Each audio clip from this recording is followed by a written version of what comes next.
Hello friends, my self Rachna from जेसर tutor. आज के इस वीडियो में हम लोग 10th स्टैंडर्ड का हिस्ट्री का बोर्ड पेपर का सोल्यूशन डिस्कस करेंगे। Question number one A, choose the correct alternative and complete the sentence.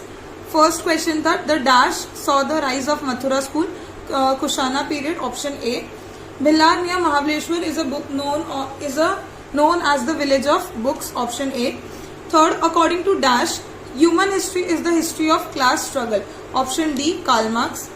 Question number 1B, identify the wrong pair in every set and rewrite. तो यहाँ पे wrong pair था Raman, dance form in West Bengal. Second, Dashavatara Tyagaraja, Khanjari bhajan, Tukdoji Maharaj, kirtan, Sant Namdev, भरूड, संत एकनाथ। ये चारों में से wrong pair था first option, Dashavatara Tyagaraja. Third question, James Mill, feminist historian, Friedrich Max Muller, orientalist scholar, justice Mahadev, Govind Ranade, nationalistic historian, Damodar Kosambi, Marxist historian. इसमें करेक्ट ऑप्शन है James Mill. Next question number 2A, do as directed any two, complete the concept map. Types of tourism, कोई भी 4 type लिखने थे, एक हो गया agro, एक स्पोर्ट, डोमेस्टिक, इंटरनेशनल, कोई और टाइप ऑफ टूरिज्म लिखा तो भी चलेगा।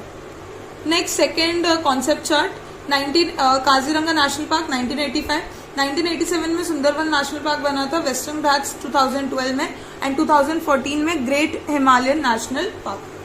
Next, complete the following. Lalit के कैरेक्टरिस्टिक्स पूछा था, भरूड के भी कैरेक्टरिस्टिक्स और एग्जांपल्स पूछा था। तो ललित का कैरेक्टरिस्टिक हो जाएगा form of entertainment that traces its history from Naradiya to and kirtan. इसका एग्जाम्पल हो जाएगा theatrical style performance based on stories of Ram and Krishna. Bharud का मेटाफोरिकल सॉन्ग है, उसका कैरेक्टरिस्टिक कोई और कैरेक्टरिस्टिक लिखा भरूड का तो भी चलेगा, कोई प्रॉब्लम नहीं है। एग्जाम्पल, भरूड कंपोज बाय संत एकनाथ। नेक्स्ट, शॉर्ट नोट, कोई दोस्त करना था, पहला था स्थलकोश। पेज नंबर 65, टेक्स्ट बुक के पेज नंबर 65 पे है, जो आंसर पढ़ा था उसके अकॉर्डिंगली लिखना था स्थलकोश। ओरिएंटलिस्ट हिस्टोरियोग्राफी, ये भी टेक्स्ट बुक पेज नंबर 10 पे अवेलेबल है। Next, third question, the role of newspaper in the Indian struggle for independence, page number 33 पे अवेलेबल है। Next, question number 3, explain the following statement with reason, any two, कोई दो करना था। First था Foucault called his method the archaeology of knowledge। तो इसके explanation में यहाँ से स्टार्ट कर सकते हो, या जिसने जैसा भी पढ़ा है, अभी मैं सिर्फ रेफरेंस का आंसर बता रही हूँ। Michael Foucault in his book Archaeology of Knowledge argued that the prevailing practice of arranging historical events in a chronological order is not right. He drew attention to the fact that archaeology does not strive to reach the ultimate historical truth, but attempts to explain various transitions in the past. Foucault felt that explaining the transition in history is more important. Therefore, he called his method the archaeology of knowledge. ये points cover होने चाहिए। अगर तुम लोग ने digest से पढ़ा है या कोई और बुक में पढ़ा है तो भी चलेगा, बट ये पॉइंट कवर होना चाहिए कि उसको archaeology does not strive to reach the ultimate historical truth, but attempts to explain various transition in the past. Therefore, question, ठीक है, ये होना जरूरी था। Next, it is necessary to preserve a tradition like चित्रकाटी which is on the verge of extinction. ये text book page number 23 पे available है। Page number 23 और 24 पे ये चित्रकाटी का पूरा पैराग्राफ है। तो ये सब लिखना था कि the tradition of narrating stories from Ramayan and Mahabharat with the help of wooden puppets and painting is known as Chitrakathi और पिंगुली ट्रेडिशन। फिर ये लिख सकते थे, it takes 30 to 50 pictures to complete the narration of a single story. These pictures are preserved very carefully and handed down from one generation to another. The artist and government are trying to preserve the tradition which is on the verge of extinction. ये points cover up कर सकते थे। कोई addition point, ये वाला point लिखा अगर किसी ने कि the चित्रकाटी pictures are drawn on a paper and painted in colors made from natural substance तो भी चलेगा। Next question, third question, toys can tell us about history। Page number 49 पे, toys can throw light on history and technological development. We can also get a glimpse of religious and cultural tradition through them. As a part of traditional Diwali celebration in Maharashtra, model forts are made. Clay images of Chhatrapati Shivaji Maharaj and his soldiers and also people and animals are placed on this model forts. This tradition keeps the memory alive and plays an important role of forts in the history of Maharashtra.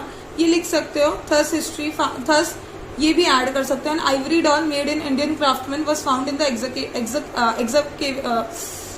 excavation of Pompeii and ancient in Italy. It is dated to 1st century CE. This artifact throws light to an Indo-Roman trade relation. Thus question.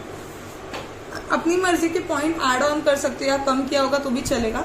The list of world heritage site is announced by UNESCO. ये भी textbook के page number 17 पे available होगा. Next question number 4. Read the passage and answer the question below. Who is called the wizard of hockey? Major Dhyanchand.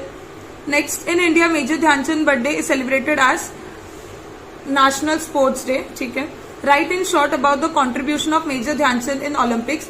तो यहाँ पे पूरा paragraph में से 2-3 पॉइंट्स लिख सकते थे कि Indian hockey team won a gold medal in 1936 at Berlin Olympics under his captaincy. He was also part of the previous hockey team in 1928 1932. उसके बारे में लिखना था, उसके कॉन्ट्रीब्यूशन के बारे में, किनके? मेजर ध्यानचंद के बारे में. Next, 5th question. Answer the following question in detail. Any two. What is feminist historiography? ये टेक्स्ट बुक पेज नंबर 5 पे अवेलेबल है. Next question. Why is library management important? ये text book page number 62. And next question. What kind of professional opportunities are available in the field of arts? Page number 30. Write about Dashavatara theatre. तो ये page number 40 पे है available Dashavatara theatre. उसमें से कोई भी 5-6 points लिखा तो भी इनफ है. 3 मार्क्स का था ये क्वेश्चन, तो 6 to 8 पॉइंट्स लिखा. ये बहुत बड़ा पैराग्राफ है, उसमें से कोई भी 6 to 8 पॉइंट्स लिखा चलेगा. सिमिलरली फेमिनिस्ट हिस्टोरियोग्राफी का भी कोई भी फेमिनिस्ट हिस्टोरियोग्राफी जो फर्स्ट चैप्टर में जो आंसर है उसका कोई 6 to 8 पॉइंट्स लिखा चलेगा. Same wise library management and what kind of professional opportunities are available in the field of arts. मेरा आंसर बता के कोई मतलब नहीं है. तुम लोग ने, किसी ने डाइजेस्ट, किसी ने कोई दूसरे जगह से पढ़ा होगा, किसी का नोट्स अलग होगा, किसी के स्कूल में दिया होगा, सबके आंसर्स अलग हो सकते हैं थोड़े से. उसके लिए मैं यहाँ पे ये टेक्सुअल क्वेश्चन के आंसर्स नहीं बता रही. ये पेज नंबर 40 पे अवेलेबल है. इसमें से कोई 6 से 8 पॉइंट लिखा तो चलेगा. Next question number 6. Political science. Choose the correct option. 73rd and 74th amendment of the Indian Constitution gave a constitutional status to local self-governing institution. Next, second, the major challenges faced by all democratic nation in the world is religious conflicts. State whether true or false. इसके साथ reasons भी देना था. Basically ये 2 marks का 2 marks per question था. तो 1 mark for true या false and the other marks for reason. तो तुम्हारा वो 1 mark for reason के लिए तुम्हें एटलीस्ट कोई 2 points लिखने थे. तो under special circumstances the election commission holds election in a particular constituency for the second time. True है. इसके रीजन में कोई 2 पॉइंट ऐड करना था. Coalition politics leads to instability. False है. Consumer movement came into existence. True है. इसके साथ रीजन ऐड करना था, वरना फुल मार्क्स नहीं मिलेंगे. Criminalisation of politics. Explain the concept में फर्स्ट क्वेश्चन था. क्रिमिनलाइजेशन ऑफ पॉलिटिक्स कोई एक ही करना था. Page number 98. Increase participation of criminals in political process is another serious problem for democratic system. Sometimes political parties give candidature to people having a criminal background, facing criminal allegations and allegations of corruption. This increases the role of money and muscle power in politics.